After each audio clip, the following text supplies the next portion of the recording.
Järgmine päevakorrapunkt. Eesti Konservatiivse Rahvaerakonna fraktsiooni algatatud erakonnaseaduse paragrahv 8 muutmise eelnõu 416 SE esimene lugemine ja kutsun siia ettekandjaks Riigikogu liikme Paul Puustusmaa. Palun.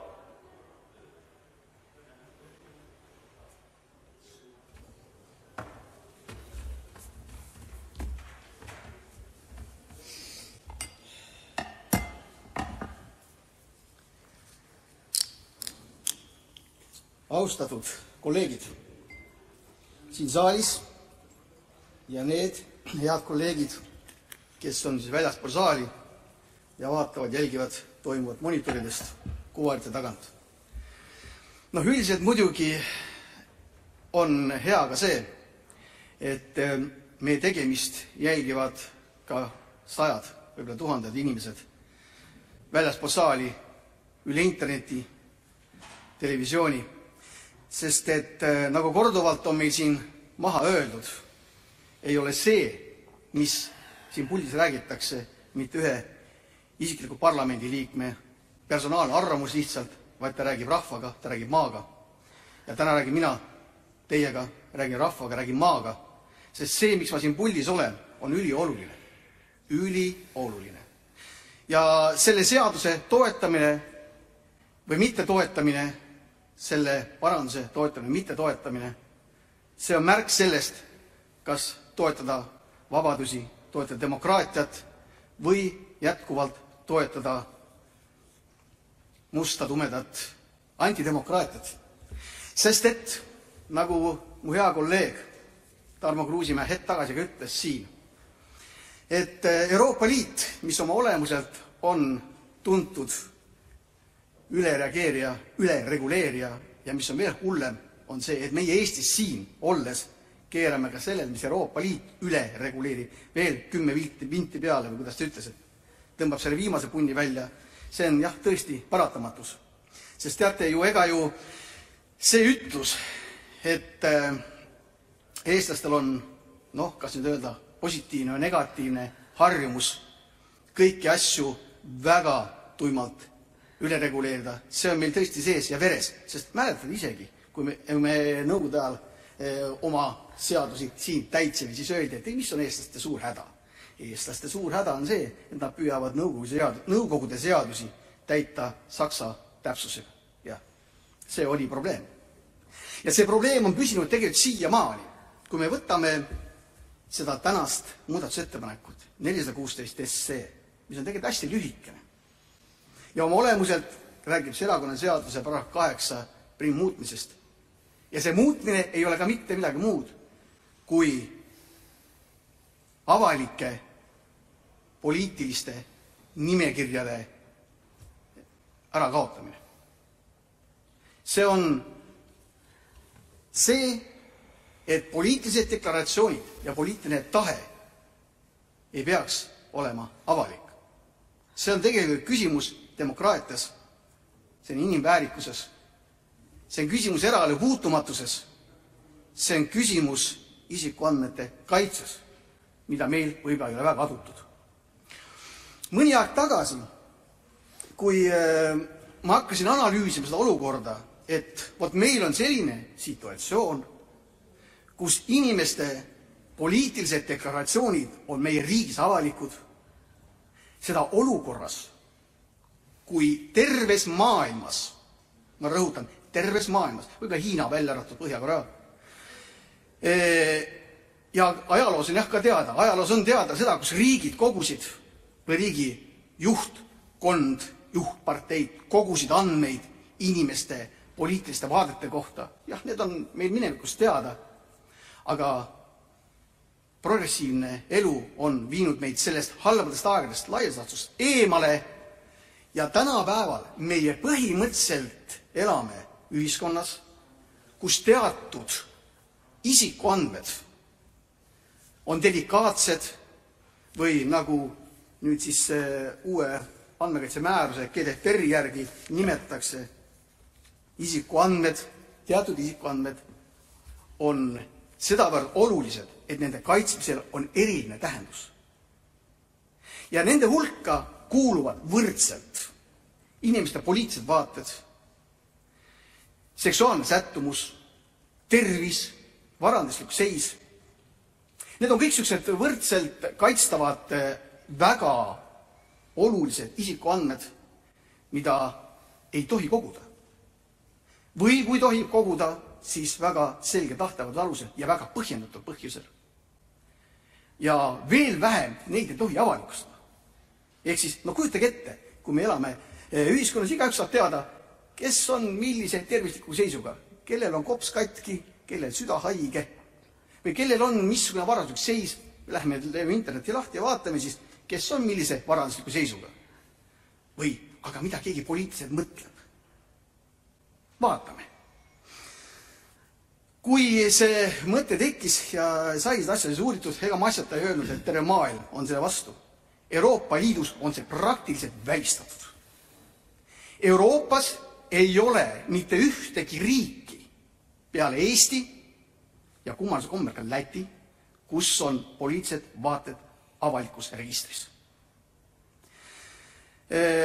Ma tahan siin rõhutada, et võib-olla jah, et Eesti ja Läti, et võimalik, et see on ka tekkinud mingis mineviku situatsioonist, ega ju Eesti ja Läti on olnud sajandeid ühes riigis ja kui me räägime Eesti ja meie Maarjamaa riikluse ajaloost, siis Liivi konföderatsioon, mis koosnes Eestist ja Lätist, on sajandi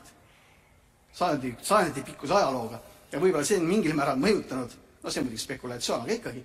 Aga jah, Eestis ja Lätis on selline olukord olemas, et need on registrid avalikud. Ma tegin järelepärimise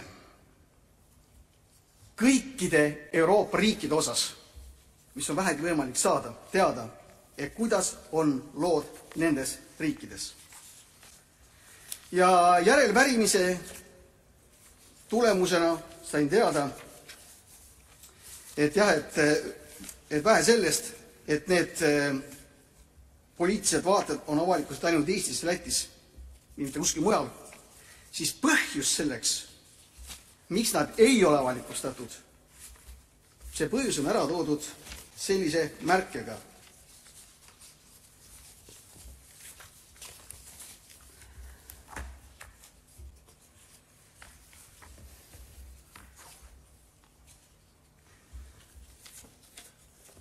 Põhimõtteliselt jah, ma tahtsin seda tsitaati tuua sellest analüüsist, aga põhimõtteliselt põhjus on välja toodud lihtsalt Euroopa riikides leitakse, et poliitiliste andmete avalikustamine on vastuolus GDPR-iga, ehk siis andmete üldmäärusega, isikuandmete kaitse üldmäärusega. See on põhipõhjus, mis on ära toodud. Nüüd on küsimus on selles, et miks ta meil siis üldse olemas on. Ausalt öeldes ühtegi mõistlikku põhjust selleks ei eksisteeri. Küll aga vastuolu ja ühiskondlikud olud näitavad, et vajadus sellise poliitilise deklaratsiooni tagant puudub.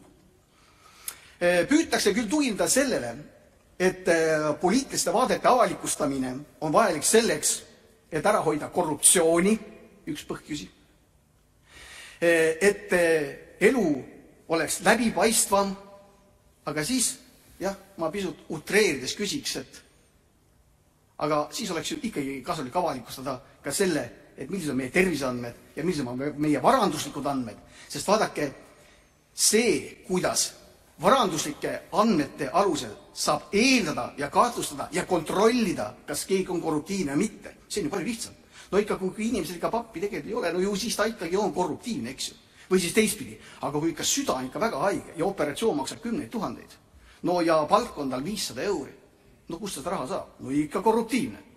Ehk siis tegelikult see ei ole mitte avalikustamise küsimus, vaid see on ebaterve uudishimu küsimus. See riikliku kontrolli küsimus, et kontrollida inimvaimu ja inimmõtet. Ja tõepoolest on väga selgelt mõistetav, miks pärast Euroopas ja kuskil mujal maailmas neid tundlikke isikuandmeid ei koguta, ei uurita, ei töödelda, vaid seda saab tõesti erandjuhtumil teha ainult olukorras, kus selleks on äärmine vajadus või inimese enda vaba tahe. Nüüd üks selline oht, või isegi mitte oht, vaid ütleme niimoodi, et üks selline nüanss, mille tahetakse pöörata ka tähelepanu selle küsimuse juures, on see, et aga inimene niikuinii räägib oma vaadetest ja me siis teame, millised vaated tal on niikuinii. Me teame, mis naabrid on ja nii edasi, aga teate, uskuge mind, inimeste vaated muutuvad aeg-ajalt. Inimese vaated muutuvad, inimesed arenevad, inimesed astuvad ühte erakonda, läheb sealt minema. Mõni teeb lihtsalt toetuse erakonnale sellega, et astub erakonna liikmeks. Läheb kunagi sealt jälle minema või astub kolmandasse erakonda. Millega siis on põhjendatud see, et iga uudishimulik pilk saab siis minna avalikult vaatama, millises erakonnas inimene on olnud, millises erakonnas inimene on läinud, millises erakonda inimene kuulub. Sel puudub vajadus. Ma toon sellise huvitava nüansi välja, millest kirjutas psühhiaater ja filosoof Valdar Parve Eesti Päevalehes käesoleval aastal. Ja kui oli küsimus selles, et kuidas selline poliitiliste vaadete avalikustamine Eestis on teoks saanud, siis ma nüüd tsiteerin. Need ei ole minu sõnad, vaid need on ajalehest. Kallase valitsuse tulemusel jõuti pseudomoraalse kokkuleppele, et iga isik, kelle erakonna agitaator on suutnud viia avalduse allkirjastamiseni, on selle samaga kohe ka riigivõimu teostada soov isik. Tundus, et selleks sammuks on olemas erihuvi.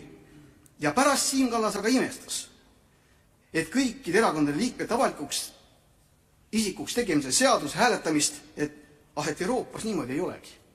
Tõepoolest ei olegi. Nii et midagi reguleeriti üle. Kui 2000. aastate alguses see otsus vastu võeti, siis tegelikult probleeme hakkas kuhjuma kohe. Tänapäeval ja täna ei ole meil mitte mingisugust saladust, kui me loeme ajalehtest, ajakirjadest seda, kuidas inimese poliitiline tegevus on saanud takistama tema eraelu, kuidas selle tõttu teda diskrimineeritakse või inimesele tundub, et teda diskrimineeritakse. Aga demokraatiaga on ju nii, et asi, mis on demokraatlik, peab olema mitte ainult lihtsalt olema, vaid peab ka näima, aga antud juhul poliitiliste vaadete puhul see tegevus, mis sellega seoses järgneb, on tihti väga kurnav ja inimesi ruineeriv. Ma toon mõningaid näiteid. Ja see on pika aja peale aastate lõikes, kus on sellised avalikus meedias olevad näited. Ma nimesid ei nimeta, nii mõnigi isik istub meil siin täna Riigikogus. IBM-is töötamise ja poliitikas osalemine ei kõlanud kokku. Seepärast astusin ma erakonda peale seda, kui töö ettevõttes oli lõppenud. Millele siis viitab diskrimineerimisele. Järgmine leht, Lõunaleht. Kui kevadel kutsus linnavalitsus tantsupedagoogi tööle linna kultuurihuvikeskusse kultuurijuhina, siis sügisel ootas tantsuõpetajad ees halb üllatus. Selgus, et lubatud töökoht jääb saamata. Äraütlemise taga on tema otsus mitte astuda erakonda. Hiiu leht. Lehele on teada vähemalt 3 kandidaati. Endine maasekretär, endine maavanem ja valituks osutunud härra X. Kui esimene ei sobinud oma erakondliku kuuluvuse tõttu, ja siis läheme edasi. Kaebus pressinõukogule 25. märtsist 2010. Kaebaja ei ole rahul, et leht ei pakkunud talle võimalust süüdistust kommenteerida. Samuti leiab kaebaja, et leht on põhjendamatult avaldanud ta erakondliku kuuluvuse. Otsus pressinõukogult. Pressinõukogu hinnangul on kaebaja erakondliku kuuluvuse ja kõnealuse lepingu sidumine lugejaid eksitav, rikkuv. Ma loen ühe üsna suhteliselt hiljutise Päevalehe artiklist lõigu. Erakondlane X lubas valimislubaduste täitmiseks tööd lahti lasta 300 keskerakondlast. Umbes samas suurusjärgus ametnike sobivuse oma kohale lubas üle vaadata ka teine erakond. Nende hinnangul vajavad Tallinna linnasüsteemis auditit koguni 400 valesse erakonda kuuluvat isikut. See on Eesti Päevaleht. Juba 2003. aastal pööras õiguskantsler Allar Jõks tähelepanu sellele, see on siis ainult paar aastat peale seda, kui see säte meil kehtestati, et tegemist on tõenäoliselt väga diskrimineeriva ja inimõigusi rikkuva sättega. Ja õiguskantsler Allar Jõks andis sellise hinnangu. Eelkõige näeb ta ohtu potentsiaalse diskrimineerimise näol. Näiteks võib tema sõnul tööandja inimest mitte tööle võtta, kuna tema poliitilised eelistused erinevad töökohale kandideerija nõuetest. Põhiseadus keelab diskrimineerimise mis tahes alusel, kuid muuhulgas on eraldi välja toodud keeld poliitiliste veendumuste tõttu. Isikute poliitiliste veendumuste kohta infopiiranguteta levitamine loeb kantsleri väitel aga tugeva eelduse sellise diskrimineerimise tekkimiseks. Igaühel on kättesaadav teave isiku erakondiga kuuluvuse ning Jõksi sõnul seeläbi ka katlema ka tema poliitiliste eelistuste ja huvide kohta. Ja ta ütles, et nimekirjade avalikustamisega riivatakse igaühe põhiseaduslikku õigust eraelu kaitsele ja nii edasi. See info jõudis loomulikult ka Riigikokku. Riigikogus on seda kaalutletud. Aga mis on ju meie komme? Meie komme on oma vigu mitte tunnistada. Ja aastaid võimu juhtinud erakond, kes sellise kummalise sätte kehtestas, loomulikult ei olnud valmis seda sättet likvideerima, hoolimata sellest, et see on väga sügavalt ja räigelt inimõiguse rikkuv. Ma muidugi kahtlen, kas erakond on ka valmis täna seda tegema, aga head kolleegid, tegelikult oleks aeg saada suureks täiskasvanuks. Tegelikult oleks aeg olukorda oluliselt muuta ja teatud eriliigilised tundlikud isikuandmed, millega on võimalik väga sügavalt inimese elu rikkuda, siiski avalikust teabest välja jätta. Selline on selle asja põhimõte. Ja head kolleegid, ma väga loodan, et te saate sellest aru ja ma väga loodan, et ikkagi seda muudatust ka toetate.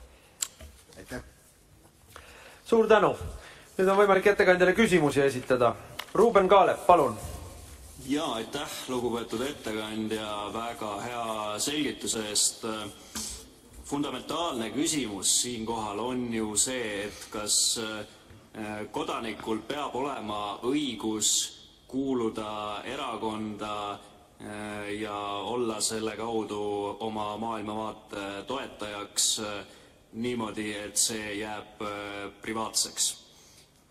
Ja kui vaadata laiemat teemat, siis tegelikult meil on ju aastakümneid isegi on valitsenud selline suundumus, et erakonnad on justkui kujunenud kas siis üheks riiklikuks institutsiooniks kirja panemata seadustega või avaliku võimu teostamise üheks instrumendiks.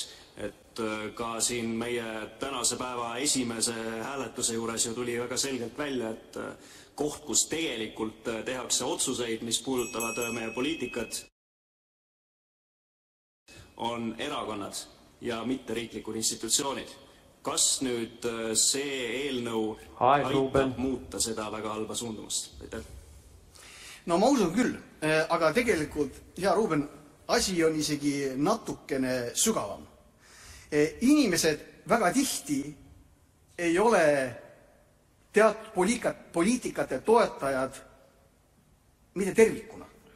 Ehk siis on ju niimoodi, et ei ole ükski erakond homogeenne ja 100% oma olemuselt ja tegelikult ei ole ka erinevad poliitilised liikumised seda.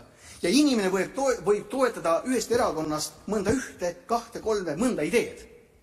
Ja mõnikord inimene sellise idee toetamise eesmärgil ta liitub erakonnaga, aga tal ei ole võib-olla mitte niivõrd väga soosida erakonda väga aktiivselt süübida või tulla, vaid just nimelt selle kaudu toetust anda. Ja lõppkokkuvõttes me ikkagi jõuame sinna samma, milleni terve maailm on jõudnud, välja arvatud loomulikult totalitaarsed riigid. on jõudnud sinna, et poliitilise vaate avalikustamine, poliitilise vaate väljakäimine, ka poliitilise vaate muutumine, kõik see on normaalne nähe, see on osa demokraatiast, see on osa pluralismist, aga sellisena fikseerida igasest igavesti avalikku andmebaasi, see on igal juhul kurjast, ütleks nii. Aitäh. Anti Poolamets, palun. Aitäh, juhataja. Lugupeetud ettekandja, palun kirjeldage ka Leedu olukorda, et minu andmetel on ka Leedul avalikustatud, aga kas seal on mingid erisätted olemas?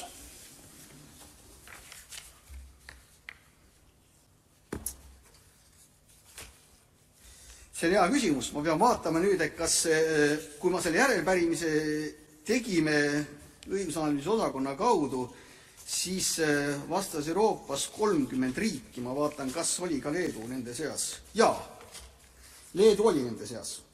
Ja Leedu kohta on andmed järgmised. Et erakondlikku kuuluvust võib avaldada ainult asjaomase isiku nõusolekul, sest tegemist on isikuandmete erilise liigiga. Erakonnaseadus, see on siis Leedu erakonnaseadus, näeb ette vaid ühe erandi seoses erakonna liikmete avalikustamisega ja selle kohaselt avalikustab Keskvalimiskomisjon oma kodulehel nende erakonna liikmete nimed, kes on kalendriaastaga kohta tasunud rohkem kui 360 eurot liikmemaksu. Seal siis on tasutud summa ja inimese nimi. Tegemist on ühe erakondade rahastamise kontrolli vahendiga. See on siis Leedu osas.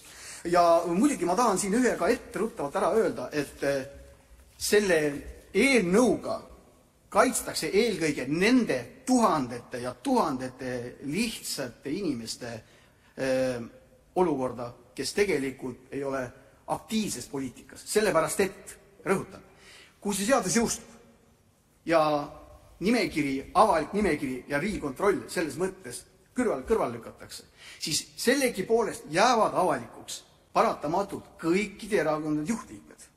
Sest et teisiti see olla ei saa. See on läbi mittetulundusühingute ja sihtasutuste registri niikuinii nähtavad. Teiseks, kõik need isikud, kes astuvad avalikku teenistusse, ja näiteks ka Riigikogu liikmed loomulikult, kuna on valimistel läbi mingit erakonna nimekirja sisse läinud, vähemalt see periood, kui nad oma avalikku teenistust täidavad või oma avaliku elu läbi selle ellu viivad, nad on erakonnaga vaieldamatult seotud.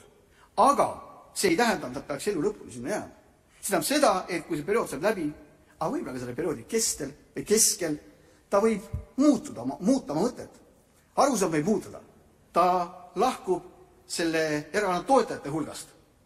Aga tal ei pea jääma plekk otsa ette. Näed, vana reformierakondlane. Tal ei pea see jääma.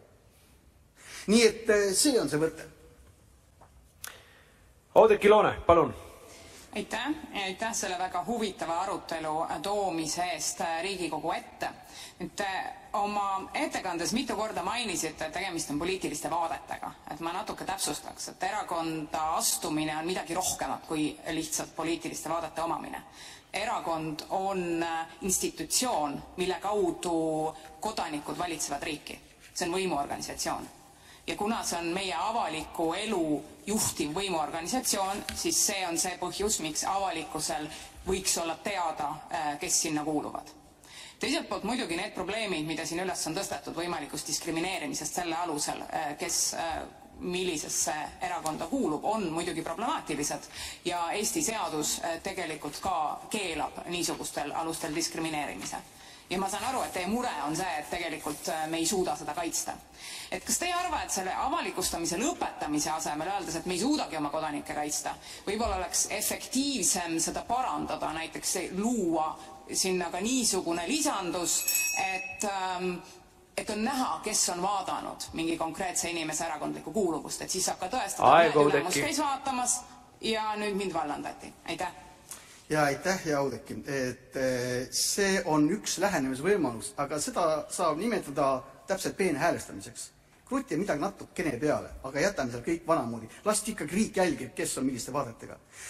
Ma tahan rõhutada, et see, et kui inimene läheb erakonda, see ei ole mitte lihtsalt see, et see midagi väga palju enamat. Ma rõhutan veel kord, ma asjata ei otsinud üles seda Valdar Parve artiklit ja tõepoolest võimalik, et pisut reljeefselt välja tooduna, aga väljend, et see, et kui iga, ma tsiteerin uuesti, et kui iga isik, kelle erakonna agitaator on suutnud viia avalduse allkirjastamiseni, on selle samaga kohe riigivõimu teostavaks isikuks, selline on tõepoolest vale lähenemine. Ei ole.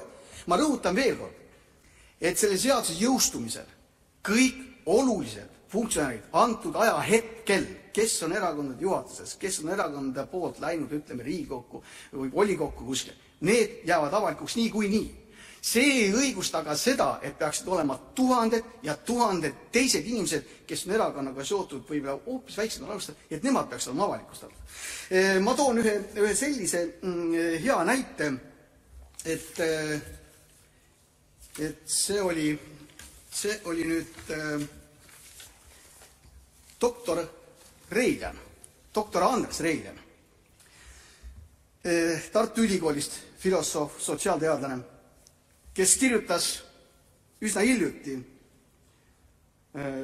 Postimehes sellest, kuidas inimesi lõhestab poliitiline kuuluvus ja see tekitab väga eraldi teravat huvi. Ja ta kirjutab, et Eesti valijate tunded erakondade suhtes on sügavalt polariseerunud. Kas teid näiteks häiriks, kui teie laps abielluks EKRE liikmega? Või kuidas te suhtuksite sellesse, et teie naabriks kolib sotsiaaldemokraat? Et tundub, et need asjad on väga diskrimineerimisele viivad. Ja Ameerika Ühendriikides on erakondliku identiteedi põhiline diskrimineerimine muuhulgas nii suure küsimuse alla jõudnud, et ta on saanud kohe eraldi nime, seda nimeks partismiks. See tekitab viha ja ebatervet uudishimu. Ja seetõttu ma arvan, et tasub veel kord rõhutada. Me räägime tuhandetest lihtliikmetest, nende lihtliikmete ajaloost, kes kuskil on olnud, kes kuskil on läinud, kes kuhugil on kuulunud. Nende nimekirjas hoidmine, nende poliitiliste vaadete ja poliitilise tegevuse avalikustamine ei ole mitte millegiga põhjendatud. Ei avalikustamise vajadusega, ei riikliku huviga, jah, võib-olla tõesti riikliku huviga, kui me liigume diktatuuri suunas, siis ma saan aru. Ja kui me oleme otsustanud, et me läheme diktatuuri, siis loomulikult ma arvan, et siis me peaksime selle nimekirja mitte lihtsalt tegema nii keeruliseks minema, et sa pead minema sisse logima. Siis me peaksime panna nad avaliku lehtedena kuskile müüride peale, et iga inimene võiks käia ja vaadata, kes siis ikkagi on keskerakondlane või kes on olnud keskerakondlane. Väga hea on ju teada, kellele oma tütre meheks lubad. Kurat, keskerakondlane ma küll ei lubaks. On ju vist nii? Aitäh. Kalle Grünthal, palun. Aitäh, lugupeetud istungi juhataja, austatud ettekandja. Meie põhiseadus sätestab seda, et kedagi ei tohi diskrimineerida tema poliitiliste vaadete tõttu. Küll aga antud juhul praegune olukord just soodustab seda, sest pole harvad juhtumid, ma olen saanud väga palju signaale selle kohta, et inimesed tahaksid tulla EKRE-sse, kuid on probleem selles, et tööandja, kes kuulub teise erakonda, hakkab pärast seda kiusu ajama ja tõenäoliselt ja on olnud ka juhtumid, kus see inimene oma töökohalt vabastatakse. See norm või see seadus, mida sa praegu siin loed, tegelikult on üks võti selleks, et vähendada diskrimineerimist poliitiliste vaadete tõttu. Kas mu mõttekäik selles osas korreleerub selle eelnõuga? Aitäh. Suur tänu sulle, Kalle, absoluutselt õige. Nii ta ongi, jah. Ja ma võiks öelda niimoodi, et tegelikult loomulikult mõistlikud inimesed ei tuhla mööda poliitilist andmebaasi. Oli väga meeldiv, kui me põhiseaduskomisjonis seda küsimust arutasime ja siis põhiseaduskomisjoni juht Toomas ütles väga konkreetselt, et kui tema endale, olles siis ka avalikus teenistuses või kohalikus omavalitsuses juhtis, et kui tema endale alluvaid otsis, siis teda ei huvitanud, kes on mis poliitikat teinud, tema otsis spetsialisti. Väga õige, Toomas, nii ongi, tulebki otsida spetsialisti. Aga paraku inimesed on erinevad. Ja meil ikka juhtub niimoodi, et kahjuks ja avalik elu näitab seda korduvalt läbi erinevate allikate. See nii lihtne ei ole. Toomas võib-olla ei vaata poliitiliste inimese poliitilisi vaateid, aga mõned teised vaatavad. Ja meie enda erakonnas on ka olnud neid juhuseid korduvalt. Mina mäletan väga hästi seda, mis käsitles ajalõpetajat, ühte ajalõpetajat, Priit Kiives oli tal nimi, kui tema probleemid tulid selliselt avalikus või kirjutas avaliku artikli oma maailmavaatest, ja ei salanud ka seda, mis erakondade kuulus, mis tulemus oli. Nii et kui meil inimesed käituksid kõik heas usus, siis ei oleks võib-olla probleemi. Kuigi probleem jääb ikkagi sellepärast, et milleks üleüldse on vaja avalikku poliitilist andmebaasi. See jääb anyway. Nagu ma ütlesin, et siis kui me oleme demokraatia poole suundumas, siis seda ei ole vaja. Kui me oleme demokraatia suunast eemale minemas, siis seda võib olla vaja. Ja ma rõhutan veel kord, kallid kolleegid, mitte kuskil mujal maailmas peale Hiina ja Põhja-Korea sest asja vast ei ole. Läti, Eesti ka, vabandust, jah, muidugi. Aitäh. Peeter Ernits, palun. Ja juhataja, ettekandja. Et ühtepidi mulle meeldib, et kõik on maksimaalselt avalik ja on teada, kes kusagil on. Ei ole küll kahjuks olemas mingit registrit soolise eelistuste koha pealt, heteroseksuaal, homoseksuaal, trans ja nii edasi. Aga kuidas on mujal nii-öelda Euroopas ja kui paljudes maades on teada samamoodi, kes mis erakonnas on? Nagu ma ka eelnevalt ütlesin, Euroopas mitte üheski riigis peale Eesti ja Läti seda ei ole. Aga samas andsid ka hea vihje selles, et tõepoolest, et kui meie ikkagi läheneme selliselt, et meil on vaja läbipaistvust ühiskonnas ja sõdida võimaliku korruptsiooniga, siis meil tasub väga kindlalt luua ka teised andmebaasid, samaväärsed andmebaasid. Sellepärast, et GDPR-i artikli 4 lõike 13.415 kohaselt on need tundlikud isikuandmed, mida ei tohiks avalikustada ja mida eritöödelda. Need on ära loetletud, need on 8 tükki muidugi, aga ma mõned toon välja. Need on poliitilised vaated, religioossed vaated, need on ametiühingutesse kuulumised, need on geneetilised, biomeetrilised andmed, need on tervisega seotud küsimused, seksuaalse sättumusega seotud küsimused. Me teeksime ausalt öeldes siis kõikide nende kohta andmebaasi. Sellepärast, et ma rõhutan, ühiskond muidu ei saa läbipaistvaks. Ja korruptsiooni ka ära ei hoia, kui ma ikka ei tea, nagu ma eelnevalt ütlesin juba, et kui ikkagi inimene on üdini haige, tal on ju raha vaja. Kuidas ta ikka seda mujalt saab ikka läbi korruptsiooni, on ju nii? Nii et teeme aga. Ja muidugi ka need seksuaalvähemused tuleks ka andmebaasi ikkagi panna, sellepärast, et me ikkagi teame, kuidas keegi, kelle sõber on seal ja kes kellega siis võib-olla mingi teenistuslepingu sõlmib või midagi taolist. Nagu ma ütlesin, kui me läheme seda teed pidi, kui me läheme sellist demokraatiat eiravat teed pidi, siis jätame lahti sellise oleku, mis meil praegu on ja teeme need andmebaasi juurde ka veel. Minu ettepanek oleks selline. Aitäh. Ruuben Kaalep, palun. Ja hea ettekandja, kolleeg Oudekki Loone küsimusest jäi kõlama seesama probleem, millele ma viitasin oma esimeses küsimuses. Nimelt ütles, et erakonda kuulumine ei ole lihtsalt maailmavaate näitamine, vaid see tähendab osalemist riigivõimu teostamise organis. Ja minu arvates see on probleem ja niimoodi ei peaks olema. Erakonnad tuleks tagasi suruda sellesse mittetulundusühingu seisusesse, millest nad on välja kasvanud. Ja praegu tegelikult meie ajastul ju erakonnad on pigem massiorganisatsioonid, kuhu kuulumine ei tähenda tingimata aktiivset kaasalöömist poliitilises tegevuses või riigivõimu teostamises. Väga palju astutakse erakonda just nimelt oma maailmavaate või mingi kindla ideoloogia toetamiseks ja selle kaudu oma meelsuse väljendamiseks. Et kas nüüd see eelnõu võiks olla samm selle poole, et erakondadele nende tõeline roll tagasi anda? Aitäh selle, Ruuben, ma arvan küll, jah, seda kindlasti ja ma ikkagi pean veel kord üle rõhutama selle, et ega ju asjata terves Euroopas need sellised andmed ei ole mitte avalikud. Sellepärast, et inimene demokraatlikus ühiskonnas ei saa ennast vabalt tunda, vabalt käituda, ilma et ta kardaks seda, et teda kas siis stigmatiseeritakse või hakatakse diskrimineerima. Juhul, kui tema vaated, poliitilised arusaamad, elufilosoofia pannakse avaliku riigi andmebaasi. Tegelikult on see ikka sügavalt absurdne. Aitäh! Helle-Moonika Helme, palun! Ja aitäh, hea istungi juhataja, lugupeetud ettekandja, et me loeme siit, et seaduse eesmärk on vähendada ühiskondlikke pingeid ja eelkõige siis seda ja kindlustada siis sellist sotsiaalset ja personaalset turvalisust kõikidele kodanikele.